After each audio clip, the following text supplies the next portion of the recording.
I'll talk about how my family came to Cranberry and the community of artists and how they interacted with each other. And then something about my mother's painting schedule, which was very rigorous. And when the paintings, the various paintings in the show, what time of day they were painted. Okay. So how my family came to Cranberry is a story that starts with my mother's love of the natural world, which dates from her childhood. She grew up in the North Bronx, and writing about her life, she says, the ocean shore, the bays, the creeks, and the miles of marshland had not yet been swallowed up by the city when I was a child. I was a wanderer in that landscape, and perhaps all my later efforts to see nature are in some measure efforts to retain something that was intimated in that first period of encounter. So someone once asked my mother, why do you paint landscapes? And she said, because I like to be outdoors, which sounds like a silly answer, but it really isn't. She really just loved being in the outdoors and tried to capture and know nature through her painting. She also had a particular love of Maine.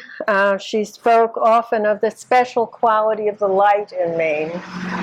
And in the late 1940s, she painted on Westport Island, which is in Maine, south of here, sharing a house with friends from Cooper Union, and paying to stay there by working to repair and maintain the house. By 1950, my parents figured they could maintain and repair a house of their own and buy one with the money my father won playing poker while he was in the Army in the Second World War. So they set off north, driving up the coast of Maine, looking for houses for sale. The property on Cranberry was the last they looked at. They didn't have to look any further. It was the right place. When my parents moved to the island in the early 50s, most of the people there were year-round residents. They were cod fishermen, boat builders. There were some small farms with chickens and ducks, and you could buy eggs. And there were also some summer people and some people who worked for them. The year-round residents, and here my daughter drew this map. The year-round residents lived along the main road on the island and on the roads that go off the main road towards the pool. So my point is, this is the town dock and sort of the center of the island now. And so the center has kind of shifted, I think. The center used to be the pool. And that there's a good reason for that, as you can tell from the map. It's the part of the island that's sheltered from the winter winds. The property my parents bought, which is 2 houses and 5 acres, had belonged to a branch of the Stanley family. They had been merchant shippers, and they had a huge dock and boat houses on the pool. So this is where we are.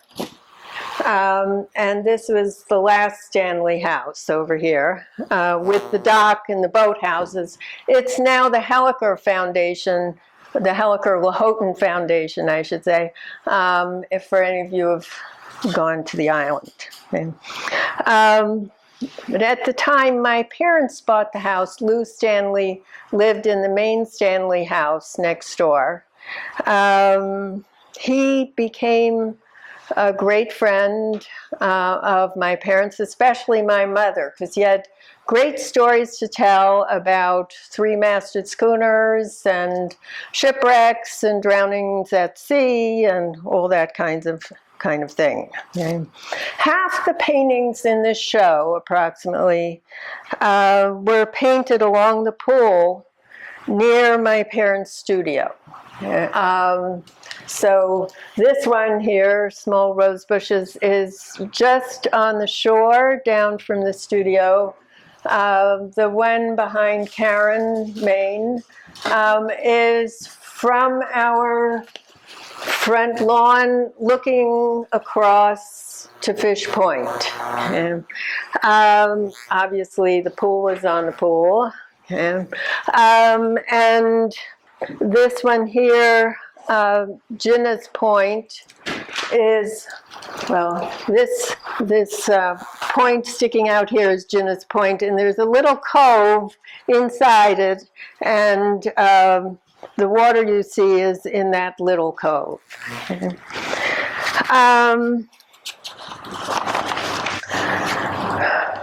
Over time on the island, a community of artists developed and reached its height, I believe, in the 1960s and 70s. When my parents first came, the only other painter on the island was Charles Wadsworth. And I remember how thrilled my parents were to discover that there was another artist on the island. Their excitement at our first dinners with the Wadsworths. The other artists, roughly in the order that they came to live on Cranberry, were Emily Nelligan, who some of you may know her work as charcoal drawings at night. She was a friend of my parents from Cooper Union. Mark and Lillian Salmonfeld, my parents knew from the Brooklyn Museum, where my father had his first real job. Jack Helliker and Bob Lahoughton rented on the main road near the dock for several years, and when Lou Stanley died, they bought the house next door to us. They, Jack and Bob, brought Dorothy Eisner, who has a painting in the other building upstairs of binoculars and lots of other wonderful paintings. Dorothy Eisner and her husband, John McDonald. Bob knew Dorothy because she had a studio next door to his in New York. And they in turn brought Dorothy's sister, Ann Eisner Putnam, who was a sort of anthropologist, painter, all-around Renaissance woman, and a great friend of my mother's. Herzl Rome was a painter and also a publisher, and lived next door to the house where Jack and Bob first rented, now known as the Rome House. George Bunker had lived next door to us in France. My mother had a Fulbright in France in 1953 and 54, and guess who was next door is the painter George Bunker, who moved to Islesford and shared a house with Ashley Bryant, who still lives there. Ashley was a friend of my parents from Cooper. Later, George bought a house on Great Cranberry, and still later, he brought the artist Edna Andrade. Bill Keambush was a longtime friend of my parents and had visited them when the first year they bought the house on Cranberry. I think he didn't buy a house himself on the island until the mid-60s. And I kind of date that because we all gathered to watch the moon landing on his television in 1969. He was one of the few people in the group of artists who owned a television. My parents were enthusiastic about each new artist to arrive on the island, but my mother's special friends among the artists was particularly Bill Kingbush, and her other very close friend was Ann Eisner, Dorothy's sister. The kind of influence that the artists had on each other, I think, was mainly that they supported each other. They had a common reference point in their knowledge of art, and they were all engaged in making sense of the world around them from the standpoint of their individual way of seeing it. They respected each other, but I don't think anyone changed how they painted because of what someone else was doing. My mother wrote, "One doesn't have to try to paint a certain way. One knows it well enough to forget about it, or find new ways with it, new meaning in it." The group of artists mingled with a group of academics. Perhaps they would prefer to be called intellectuals or scholars. And, that they were academics is kind of crucial because it means they had the summers free to spend on the island. And they included Bob Cumming, who was a Sartre philosopher, Bob McShay, who was a political philosopher, Bill Goldberg, who was a musician and a composer, and his wife Jean, who founded the Cranberry Island Library. I can't list everyone, so this is just some of the main ones who interacted with my family. And, there were many strong and lasting friendships formed among this group. There were frequent shared dinners, dinner parties, cocktail parties, and other kinds of meetings. My mother's favorite time for meeting with friends was mail time, which is about 11 a.m. At the post office. Getting and sending the mail was an excuse to gather, and everybody would be in the same place to get the mail. By the 1970s, there was a real restaurant on the island near to the post office. And this was when my mother looked forward to her almost daily meetings and conversations with Bill Kingbush, which she spoke of fondly all the time. Billy, she called him, and we always knew him as Billy. The mail time social occasion fit well into my mother's painting schedule. This consisted of 3 shifts, and she was very disciplined about it. The first is early morning from about 6 a.m. to about 10. The sun rises over the pool, so it rises over here, and it hits our house and lights up the pool. The only painting I think is early morning is this one, Small Rose Bushes, which, as I said before, is just down the shore from my mother's studio. By 10 o'clock, the light is changed from a fragile light of dawn to full sun. So it's a different period, a different time of day. Okay. The early morning shift is followed by the mail. After lunch, the afternoon shift is about 1 to 4 p.m.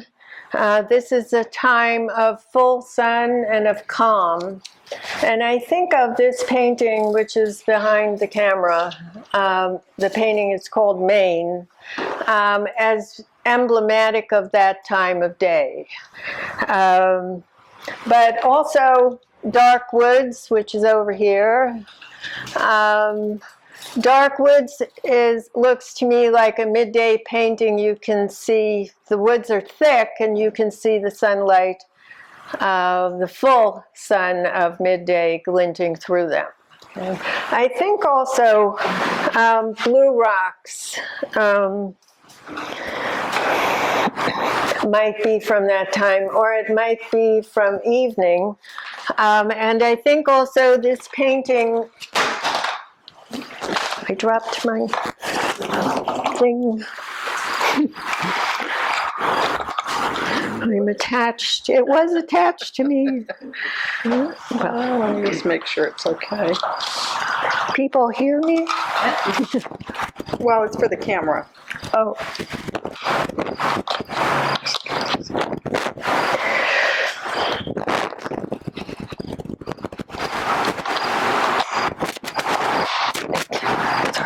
Turn your on. Okay. I think this painting might be painted in the woods near to the back shore. And I was, I think, deceived by the image in the catalog, which is much brighter. It might be an evening painting. So last shift of the day is the evening shift, which goes till pitch dark when you can't see anymore. And this can run as late as 9 in June. Many of the back shore paintings are evening paintings, so the two looking downs, the one to your left as you just come in the door, and the one straight back are back shore paintings, as is the one, the first one on this wall. The sun sets over the back shore, so the setting sun lights up the water and the rocks. And of course, not to forget, this one is at sunset on the back shore. Also, the painting called The Pool is the pool in sunset rather than sunrise. And this painting here, The Cove at Ginna's, is a sunset painting, and you can tell because the sun is coming into the pool from the other side of the island. For the back shore paintings, my mother carried her canvas, paints, and easel on a bicycle, and got home after dark. The evening painting time made dinner invitations problematic. My mother liked to see her friends, but would ask not to be invited to dinner, and would sometimes agree to show up for dessert because it would cut into the evening shift. Before we turn to Martica, I want to say something about the importance for my mother of the discovery of discovery in the process of painting, which occurred, I think, with every painting she did. She wrote very little in words. Painting is her language. But I found a piece she wrote for a talk about, probably this was at the studio school in New York, and it's about her work. It's all about the tension between, on the one hand, the restrictions imposed by a formal language and by conventions in painting, and on the other hand, finding something in the process of painting that she did not know before. She says, I find my own existence in finding or in letting it come to me, in not knowing beforehand. With the same idea again, she says, I like to leave the edges of the canvas for the last, so that I can shift the space. Then the canvas becomes a single statement of unnameable possibility. That is, the unnameable is named. What I take this to mean is that when she chooses a motif, she has some initial idea that it holds promise for the expression of some meaning. But she does not know completely how the painting will turn out. I think she paints for what she will discover with each painting. As she says, that discovery is when suddenly the painter becomes completely alive and preconceived knowledge does not assert itself. And so, there you go. Thank you so much, Martha. It's wonderful to recreate this whole scene, much of which I really wasn't aware of. Oh, really? A lot of people I didn't know were there at all. And I know it meant the island meant a great deal. Yes. So I didn't know Gretna very well. I was always aware of her because she was part of a time and a situation in New York that I was also part of, and the work that she was doing. She was really a participant in what her husband, Louis Finkelstein, called painterly representation.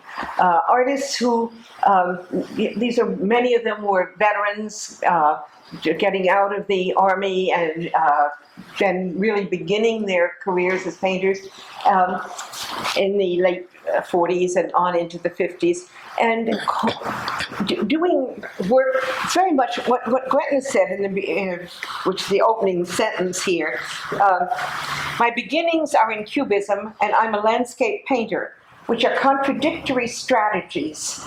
And I think this is a very key thing. It was key for a number of artists at that time. Louisa Mathis' daughter, Leland Bell, Nell Blaine, all of them trained to a certain extent in abstraction.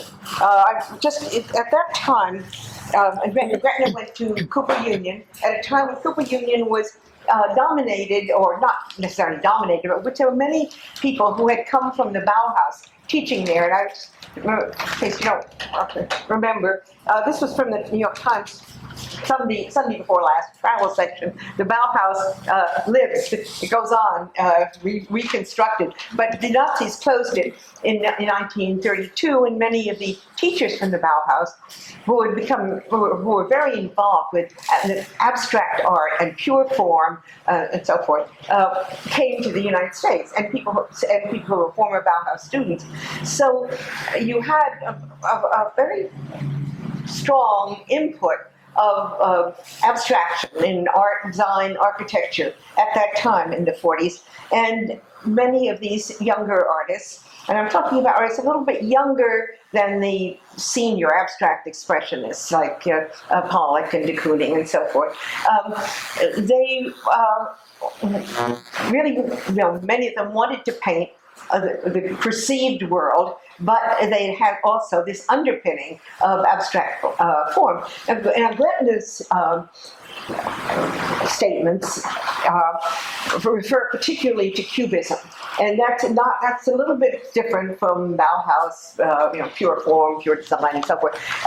Because if you think about Picasso's analytical Cubist painting, a painting like Ma Jolie, which is basically a woman playing the guitar, but you don't see much except little parts of the instrument. You see the stencil writing of Ma Jolie, a piece of popular music at the time, and so on. But the forms, you could tell there's somebody there. There's a figure somewhere in all of that. It's given through planes and lines that could represent part of the figure seen from the back, from the front, from above or below, different parts synthesized in this combination, this kind of network of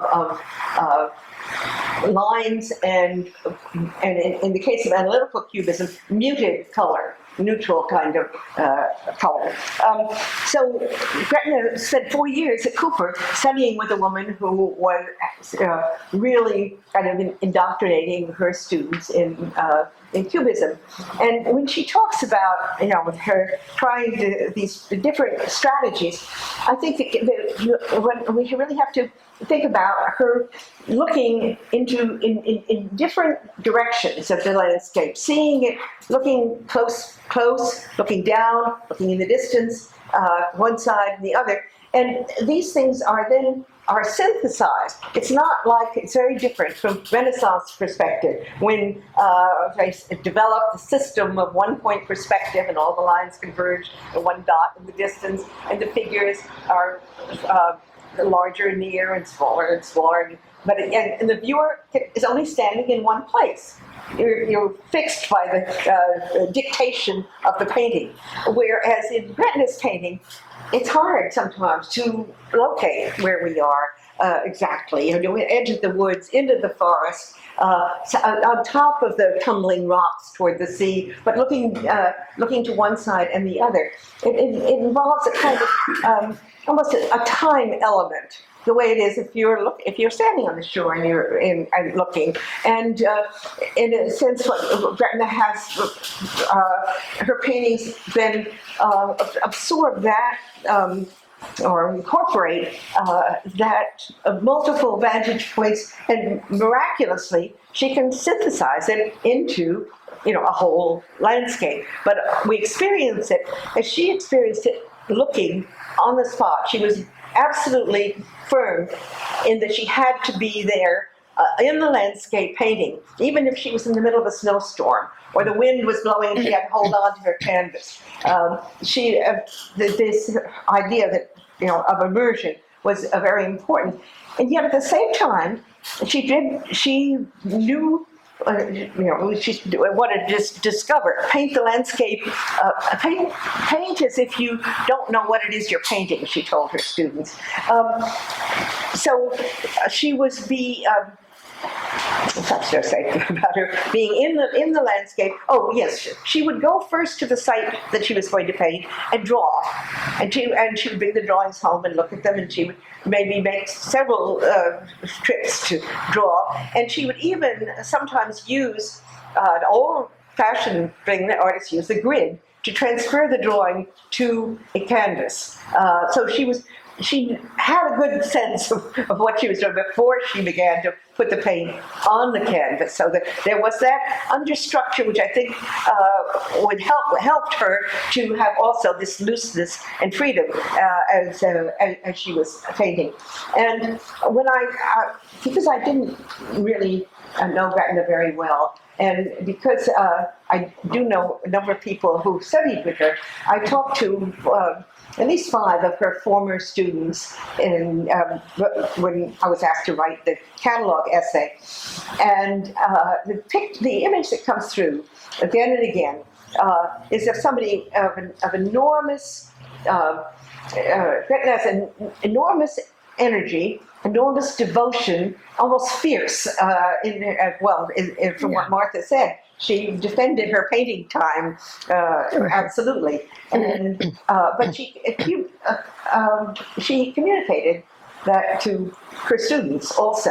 And I think also what they got from Gretna, some of them at least, is the idea of the multiple vantage points, that you're looking and painting and looking and then trying to pull it together. It's very, just after I'd done the Gretna catalog essay last spring, I was asked to do a short catalog essay for a show of Stanley Lewis's drawings. I don't know if any of you know Stanley Lewis. It's going to be a show of his drawings from one collector, who owns 50 of his works, at the studio school in October.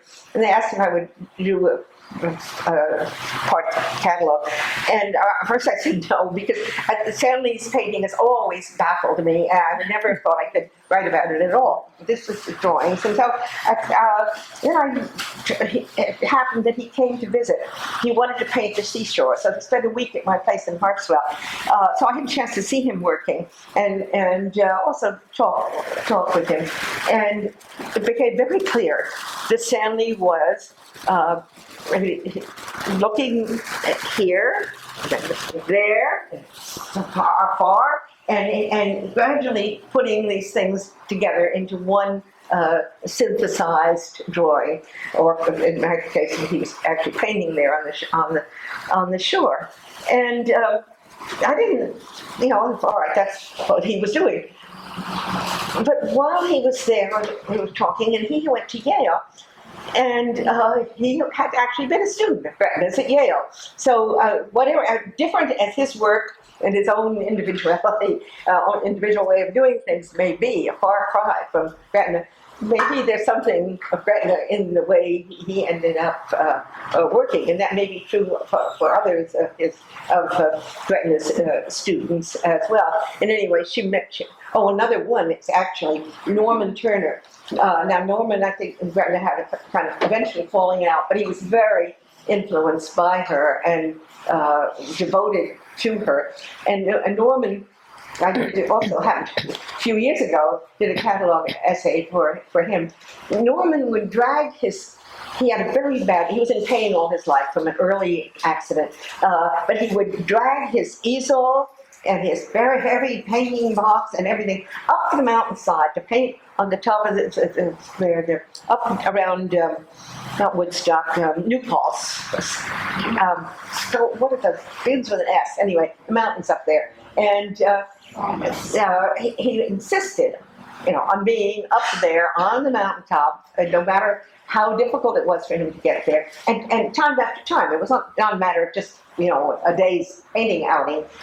In fact, even if he hadn't finished the painting and the season changed, he would start over again in the next year, because going back to the same site at the same time of the day and year, and so forth. So he had Gretna's complete determination to be there in nature, painting what he saw, the whole kind of panorama of the world around him. What I felt particularly about these paintings of Gretna's, I have to say, although I had known her work, I didn't know it very well. I didn't see all her exhibitions, but these have been a real revelation to me. I think that some of the strongest landscape paintings that have been done in the last 75 years or more. The power that she manages to convey in those shorefront paintings, you can almost feel the power of the waves, the strength of the rocks. You also can feel almost a little of timelessness too, geological history. These rocks, how did they come to be? The shorefront rocks, as they rocks shear off, they tumble down, the waves beat against them, and the whole dynamic is somehow there in these paintings. So I think they're truly extraordinary. So she was not a quiet, static nature, even in a pastoral work like this that she painted, because she gives us the feeling of how things change and grow, and especially also light. Light was so important to her, and it's, I guess maybe you could say, it's ultimately the light that is enlivening these works. Certainly the one of the pool right behind your head, if you look at the bottom of it, and I looked up at it up close today, there must be 24 colors in the shorefront down there in the low tide. And I think you said you thought it was probably sunset? Yes, I think so, yes. Yeah, but it's the color is very, very rich. And I mean, one other thing that I have been meaning to say, and that is not long after Gretna died, I was at a show at the Ingber Gallery. I'm sure it was after her death. Yeah. And the paintings hanging there, I was looking at them, and Gretna's husband, Louis Finkelstein, was in the gallery. And some of you may have known Louis Finkelstein, who was a brilliant teacher himself and chair of the art department at Queens College for many years, which is one of the best painting programs that there was at the time. So he was there, and Louis was also a brilliant lecturer. He was a theoretician. He would start, a sentence, and it would go on. You kept waiting, holding your breath. Is he going to get back? He would wind it up. And he's very, very intellectual, very theoretical. Fascinated by color theory, from one thing that he applied. Now, Gretna knew color theory intuitively. She could use it. Anyway, so we were looking at the paintings, and he was full of admiration for what she was doing. And he said, look at this. Look the way those two colors work together. Look what happens here. He was really genuinely full of admiration. And it's interesting, husband and wife, when they're both painters, but they were very different, and their approaches were very different. But he really thought that she had it all. Let's see, what else should we be over here? Let's see, Norman and Louis Stanley, and the fusion of different vanishing points. I think that's really, about what I would have to say. You can look closely at each painting, talk about what is happening, and the way. Even when you look at them, you can almost extract a number of small paintings, which doesn't necessarily mean add that much to the strength of a painting. But each thing is so deliberate. There's no accident or some stray stroke that isn't responsible. She takes responsibility for every single touch that she puts on the canvas, and yet it ends up not tight, but full of life and vibrancy. I didn't watch her paint. She did write sometimes about what she did. I'm not sure I could explain very well. The painting would be more flat until the last session of painting it, and a lot of wet paint with small strokes went on, and you can sort of see this rose bush here. The shapes would be, I shouldn't really talk about this, but the shapes would be there, but say,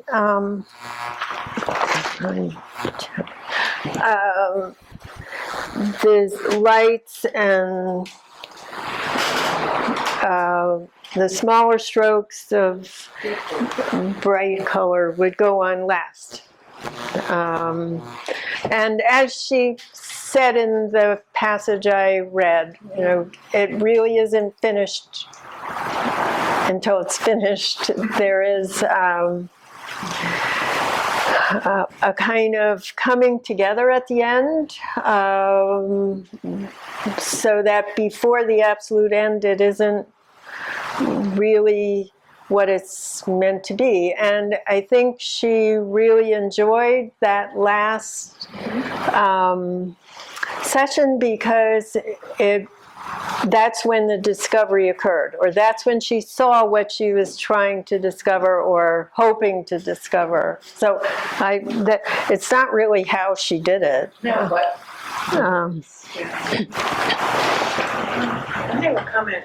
I find it just amazing what you said, that she took her canvases on her bicycle. Oh yeah. And that, it's hard to believe, these big canvases.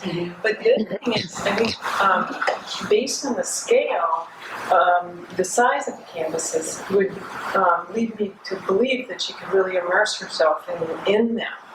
And if they were any smaller, I don't think she would have the same kind of, ability to look left, right, down, up, all over. I mean, there's something about the scale that I think is really important. And I'm curious, did she mostly work this scale? Yeah, she had a very hard time painting small paintings. Her gallery owner, Barbara Ingber in New York, would ask her to paint small paintings. I have one of the smallest paintings. It's about that big. It wasn't a great success. That painting at the back of the room is about as small as it gets.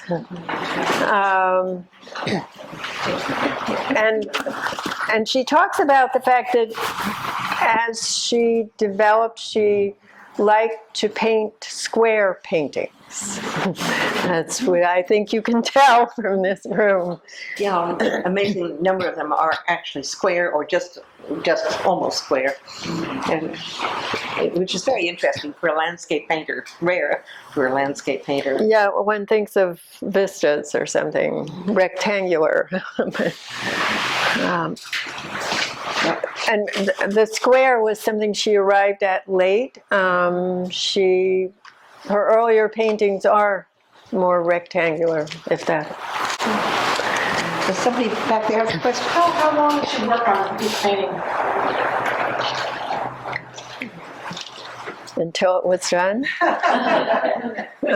Days, weeks, months? There was somebody that came in the gallery the other day that knew her and said she actually would use a glass palette Yeah, and keep it in the woods to right. go back several days to the same site. And I don't know if she covered it with plastic. Yep. Yeah, if she covered it with plastic, the paint would still be good the next day so that she could return to the same spot. Which I thought was really quite interesting.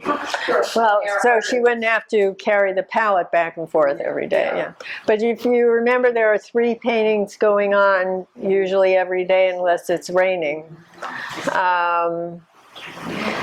So, I mean, I know that sometimes she was unhappy with a painting which might look finished to someone else, but it wasn't finished to her, and she might sometimes leave those in Maine for the next year. So I can't really tell you. I mean, the small painting I have, she painted in 3 hours, but it isn't here.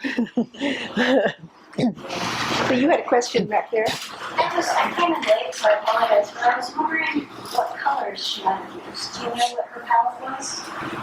What colors? Yes. It was a very broad palette.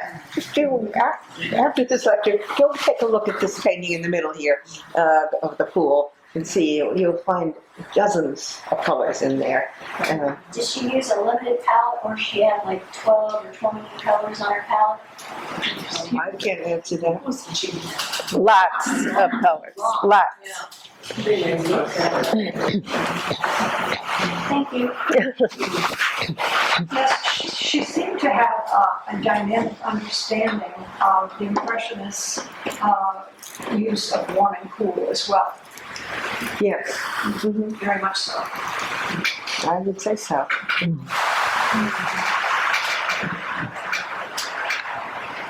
Can you shed a little light on what it's like to be a child of an artist with such determination? Such what? With a mom with such determination? What's it like to be a child of her? Well, I have a brother who's an artist, and then there's me, and we took different paths. I mean, he decided to go into the family profession. I decided to keep my distance from it. I think, you knew that their painting was very important to them. Martha, were your parents, like my father, were they off limits? Yes, absolutely. You did not go near the studio. I'm Jeff Worth, my father, Charles. They went to their studio and Might as well have been a lock on the door. It's like they didn't exist. You couldn't ask him anything. House was on fire, maybe, but Good answer. Actually, Judy Velasco is the child of an artist. You could comment on that. Yeah, I like that. You could knock occasionally, and if you look sort of interested, you might get let in and to do with this.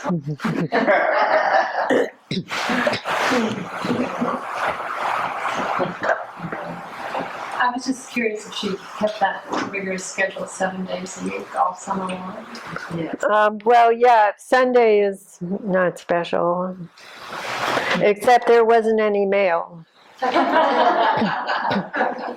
it was also weather related, wasn't it? Weather related. Yeah, there are pictures, they're not very flattering, of my mother painting in a high wind in a net that's meant, in a mosquito net, yeah, and sort of a hat with the mosquito net over it and holding the canvas. So she painted whenever, I mean, her time in Maine was precious. She painted every minute she could. Was there any indoor painting? Well, in the winter in New York, there was a group of artists that hired a model, and she painted figures. But otherwise, no, she painted in Maine, and my parents bought a house in western New Jersey, and in the winter she would paint there outdoors. And she painted with the painter Lois Dodd. They went out together, and they had various strategies. They were afraid of hunters in pickup trucks, so they learned to pretend they were cypress trees by the side of the road. And they also carried hot-baked potatoes in their pockets to keep their hands warm, and then on the way home you could eat the potato because by that time you were hungry. So no, she didn't really paint indoors except for the figure. Yeah.